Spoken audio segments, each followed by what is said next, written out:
اپنے سیگمنٹ شبہ کی ازالے کے حوالے سے حضرت سے گفتگو کریں گے، تو آپ اس پہ بھی توجہ فرمائیں۔ السلام علیکم۔ وعلیکم السلام۔ حضرت یہ آج کل آپ جانتے ہیں کہ کھلونوں کے حوالے سے دو ایکسٹریم اوپینینز سامنے ہیں مسلمانوں کے۔ کھلونے جیسا کہ آپ جانتے ہیں چھوٹے بچوں کے کھلونے میں آج کل ہر کھلونے میں کوئی نہ کوئی تصویر، کوئی نہ کوئی اسٹیچو نما چیز ہے، وہ کوئی شاید ہی کوئی ایسا کھلونا ہو جس پہ کوئی ایسی شکل نہ بنی ہوئی ہو جاندار کی۔ تو دو ایکسٹریم ایسے پیدا ہو گئے کہ ایک اوپینین تو یہ ہے کہ یہ بالکل حرام ہے اور یہ مورتیوں کی طرح ہیں، تصویر جیسا اسلام میں حرام ہے، مورتیاں حرام ہے، یہ بھی ناجائز ہے۔ اور ایک تھوڑا سا لبرل اوپینین ہے، وہ کہتے ہیں کہ یہ تو کھلونا ہے تو اس لیے یہ جائز ہی جائز ہے۔ تو اس میں آپ کی کیا رائے ہے؟ کیونکہ کوئی ایسی درمیانی آپ کی رائے قرآن و سنت کی روشنی میں یہ لوگ جاننا چاہیں گے ہم بھی، تو پتہ چلے کہ اس کا کیا شرعی حکم۔ ہاں، یہ اچھا شبہ ہے، اچھا سوال ہے۔ ظاہر ہے کہ گھروں میں آج کل کھلونوں کا بڑا رواج ہے، اور اس میں شک نہیں کہ آج ہی نہیں بلکہ پہلے زمانوں سے یہ رواج چلا آ رہا ہے، گھروں کے اندر کھلونوں کا رواج بچوں کے لیے۔ اس کے لیے جو ہے وہ شریعت اسلامیہ کا فیصلہ یہی ہے کہ تعلیم و تربیت کی نیت سے بچوں کو کھلونے دینا اور بچوں کا کھلونوں کے ساتھ کھیلنا اور بچوں کے لیے کھلونے خریدنا بالکل جائز ہے، اس میں کوئی کراہت نہیں ہے۔ چنانچہ صحیح بخاری کی حدیث ہے، حضرت عائشہ صدیقہ رضی اللہ تعالیٰ عنہ ام المومنین، ان کی پوری ایک الماری تھی جس میں کھلونے رکھے ہوئے تھے اور آپ کھلونوں سے کھیلتی تھیں، کیونکہ ظاہر ہے آپ تو 9 سال کی تو تھیں جب آپ کی رخصتی ہوئی، اور 18 سال کی عمر تھی آپ کی، یہ نبی پاک صلی اللہ علیہ وسلم دنیا سے وصال فرما گئے، تو آپ کی پوری ایک الماری تھی وہ کھلونوں کی۔ بلکہ آپ مکہ میں جب تھیں اس وقت ہی وہ آپ کے پاس سے فرماتے جب میں رخصت ہو کے آئی تو اپنے کھلونوں کی پوٹلی ساتھ لے کے آئی تھی۔ ہاں، اور نبی پاک صلی اللہ علیہ وسلم جو انکریج کرتے تھے میں کھلونوں سے کھیلتی تھی، اور یہاں تک کہ میری سہیلیاں میری عمر کی آ کے میرے ساتھ کھیلنے لگ جاتی تھیں۔ تو ایک مرتبہ نبی پاک صلی اللہ علیہ وسلم تشریف لائے تو وہ کھیل رہی تھی، تو نبی پاک کو دیکھ کے وہ حیا اور شرم کی وجہ سے بھاگ کر جلدی سے چھپ گئیں۔ نبی پاک صلی اللہ علیہ وسلم نے ان کو جا کر واپس بھیج دیا کہ جاؤ عائشہ کے ساتھ جا کے کھیلو۔ تو آپ جو ہے وہ کھلونوں کے ساتھ کھیلتی تھیں، تو تعلیم و تربیت کی نیت سے کھلونوں کے ساتھ کھلانا بچوں کو لے کے دینا، اس میں کوئی مذائقہ نہیں ہے۔ بلکہ دلچسپ ایک موقع پہ واقع پیش آیا کہ آپ کی الماری کے اندر جو کھلونے رکھے ہوئے تھے تو نبی پاک صلی اللہ علیہ وسلم تشریف لائے تو ہوا سے وہ پردہ الماری کا ہٹا تو اس میں کھلونے نظر آ گئے نبی پاک صلی اللہ علیہ وسلم کو۔ اس میں ایک کھلونے کو آپ نے دیکھا کہ فرمایا کہ عائشہ یہ کیا ہے؟ تو حضرت عائشہ نے فرمایا یہ گھوڑا ہے،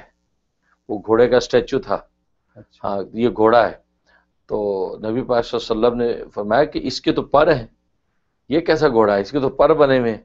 تو حضرت عائشہ صدیقہ رضی اللہ تعالیٰ عنہ فرماتی کہ میں نے فوراً کہا کہ ہاں یہ پروں والا گھوڑا ہے، آپ کو پتہ نہیں حضرت سلیمان علیہ السلام کے پروں والے گھوڑے تھے، یہ پروں والا گھوڑا ہے۔ تو یہ بات کہتے میں نے کہی تو اس پر نبی پاک صلی اللہ علیہ وسلم اتنے ہنسے ہیں کہ آپ کی یہ نواجز، حالانکہ اتنا آپ نہیں ہنستے، اس سے مسکرایا کرتے تھے، اتنی زور سے آپ ہنسے کہ آپ کے نواجز نظر آنے لگی، کونچلیاں دانتوں کی آپ کی ظاہر ہوگی، اتنی خوشی سے آپ ہنسے۔ پھر حضرت عائشہ نے اپنے بھولپن میں بچپن میں جھٹ سے کہہ دیا آپ کو نہیں پتا کہ حضرت سلیمان کے گھوڑے پروں والے ہوتے تھے، کیونکہ پروں والے گھوڑے حضرت سلیمان علیہ السلام کو اللہ نے عطا کیے تھے۔ تو معلوم ہے وہ گھوڑے جو پروں والے گھوڑا بنا ہوا تھا وہ ایک، تو معلوم ہے کہ اس قسم کے اسٹیچو گھوڑے بندر شیر آج جیسے بنے ہوتے ہیں، معلوم ہے کہ یہ اسٹیچو بھی اس وقت موجود تھے۔ حضرت عائشہ کے پاس آپ کھیلتی تھیں اور گڑیاں بنی ہوتی تھی، گڑیوں سے کھیلتی تھی، تو اس لیے فقہا نے اس کی اجازت دی ہے۔ بلکہ در مختار میں قاضی ابو یوسف رحمۃ اللہ علیہ کا فتویٰ موجود ہے اور انہوں نے لکھا ہے، علامہ شامی رحمۃ اللہ علیہ نے نقل کیا ہے، وہ فرماتے ہیں کہ یہ بچوں تعلیم و تربیت کے لیے بچوں کے لیے کھلونے کا کاروبار کرنا، بیچنا، خریدنا یہ تک جائز ہے، اس کی آمدنی حلال ہے۔ لہٰذا ٹوائے اسٹور بنے ہوئے ہیں جو لوگ بچوں کے کھلونے بیچتے ہیں وہ بالکل جائز ہے، اس میں کوئی مذاقہ نہیں ہے۔ تو اس میں شرعی طور پر وسعت ہے۔ تعلیم و تربیت اس لیے کہہ رہے ہیں، کہتے ہیں کہ اس میں لکھا ہے فقہا نے کہ چھوٹی بچیاں جو ہیں وہ ان کو گڑیاں دی جاتی ہیں، وہ گڑیوں کی شادی کرتی ہیں، گڈیوں کی شادی کرتی ہیں اور پھر اس کو بیاہ رخصت کرتی ہیں، یا ایک چھوٹی گڈا ہے اس گڈے کو اس طرح اس کے ساتھ بیہیو کرتی ہے جیسے ان کا اپنا بچہ ہے، اس کو پودرا باندھتی، اس کو لپیٹتی ہیں، اس کو سنبھالتی ہیں، اس کو سلاتی ہیں۔ تو میں کہ یہ بچی کی اسی وقت سے تربیت شروع ہو جاتی ہے کہ گھرداری امور خانہ داری کے حوالے سے، کہ امور خانہ داری میں اس بچی کو جو ہے کل کو ماں بننا ہے تو اس چھوٹے بچوں کو کیسے سنبھالے گی، کیسے اس کی جو ہے وہ ٹیک کیئر کرے گی، پھر کس طریقے سے پھر دلہن بنا کے پھر کیسے رخصت ہو رہی ہے دلہن، اس کو بھی اسی طرح بن کے رخصت ہونا ہے۔ تو یہ تربیت ہی ایک تصور ہے جو پہلے سے اس کی ایک ذہن سازی کی جاتی ہے، تو اس لیے کرنے کی اجازت۔ اور آج کل جو ہے وہ ظاہر ہے کہ تہذیب و تمدن کی ترقی بھی ہے اور ٹیکنالوجی کا دور ہے، تو آج کل تو بڑی زبردست انداز سے جو ہے بچیاں تربیت پاتے ہیں کہ ان کو ایسے گڈے دیے جاتے ہیں کہ باقاعدہ ان کو ڈائپر بدلتی ہیں بچیاں، باقاعدہ ان کا لباس بدلتی ہیں، یہاں تک کہ ایسے بھی کھلونے ہیں وہ بچہ موتا بھی ہے، وہ بٹن دبا دے بچہ موت رہا ہے کہ جو پیشاب کر دیا بچے نے، تو بچی اسی حساب سے اس کو صاف کرے گی، ڈائپر بدلے گی۔ تو یہ وہ تربیت ہے کہ اس زمانے سے ہی چلا رہا ہے سلسلہ، تو تربیت کی جیسے بچی وہ اپنے چھوٹے گڈے کو سنبھالے گی، اس کو سلائے گی، اس کے ساتھ پیار کرے گی۔ تو اسی طریقے سے تعلیمی چیزیں ہیں آج کل، ایسے کھلونے جس میں ٹیچرز جو ہے وہ بچوں کو سمجھاتی سکھاتی ہیں، یہ کون ہے، یہ پولیس مین ہے، اس کو کیا کہتے ہیں، یہ فائر مین ہے، وہ اس کی وردی، اس کا کلر دکھا کے بتاتے ہیں، یہ ٹرکس ہے، یہ فائر ٹرک ہے، یہ کیا، یہ پولیس موبائل ہے، یہ مختلف شعبے، یہ کیا جی، یہ فلاں ہے۔ تو یہ ایک تعلیم ہو رہی ہے ان کو، پھر کلرز ان کو ڈفرینٹ کلرز سکھائے جا رہے ہیں۔ تو یہ تعلیم اور تربیت کے حوالے سے اسی لیے جو تصویریں جو ہے کتابوں میں بھی جو تصویریں ہوتی ہیں تعلیمی کتابوں میں بچوں کے، اس کی بھی گنجائش ہے۔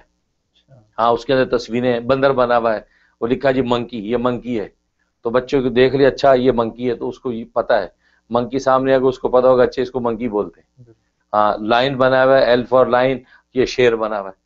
تو وہ تصویریں جو تعلیمی مقاصد کی جو تصویریں کتابوں میں ہوتی ہیں وہ بھی جائز ہیں، اس میں کوئی کراہت نہیں ہے، اس میں تشدد نہیں ہونا چاہیے، یہ خود احادیث طیبہ سے اس کی گنجائش موجود ہے اور فقہاء اسلام نے اس پر فیصلہ کیا ہے۔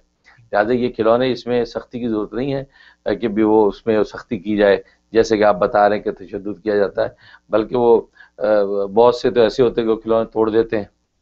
بہت سے تشدد کھلونے توڑ دیتے ہیں، وہ سمجھتے جیسے ہم نے آج بت شکنی کر لی ہے۔ ایسی بات نہیں ہے، چھوٹے بچوں کے حوالے سے تعلیم و تربیت کی نیت ہو اور یہ چیز اویئر بھی کی جائے ان کو کہ یہ تمہاری تربیت اور تعلیم کا حصہ ہے، کہ اس نسبت سے یہ چیزیں تمہیں ہم سکھا رہے ہیں یا سیکھنے کا، یہ کھیلنے کا موقع دے رہے ہیں۔ اور حقیقت آپ اگر غور بھی کریں کہ بچے کی خاص عمر تک کی کھلونوں سے اس کا ایک ربط رہتا ہے، وہ ایک خاص عمر کے بعد وہ کھلونوں کو دیکھتا بھی نہیں، یہ اللہ نے بھی بائی نیچر ایک ایسی چیز رکھی ہے۔ ایک بچپن ہوتا ہے بچے میں تو وہ تو بھاگ کے ہر گڑیا کو اٹھاتا ہے، یہ مجھے چاہیے، ہر گڑیا کو اٹھاتا ہے، یہ خریدنی ہے۔ جب ٹائزر ایس چلے جاؤ تو چاہتا ہے بچہ سارا ٹائزر ایس لے آؤ، لیکن وہ خاص ایج کے بعد جو ہے وہ انہیں کھلونے پھینکتے پھرتے ہیں، پرواہ بھی نہیں ہوتی، دیکھتا بھی نہیں، کیوں اب اس کو اس کی ذہنی جو ہے سطح بلند کر دی اللہ نے، اب ایک خاص اور مقصد پر اس کی توجہ رہتی ہے۔ جیسے انسان بڑا ہوتا جاتا ہے تو اپنے مقاصد بدلتے جاتے ہیں، لہٰذا بچوں کو تعلیم و تربیت کے کھلونے گھروں میں ہونا اس میں کوئی مذاق نہیں۔ ماشاءاللہ۔ دیکھا ناظرین، آپ نے اتنا حضرت نے کس نے کلیئرلی اس کو بتایا، کیونکہ یہ ظاہر ہے کہ بہت ایکسٹریم دو اوپینین سامنے آتے ہیں آج کل، ایک تو اس کو بالکل کنڈیم کرتے ہیں اور ایک اس کو کہتے ہیں کہ یہ بالکل ٹھیک ہے۔ تو شرعاً بھی حضرت نے اس کو آپ کو بتا دیا کہ اس کی اہمیت تعلیم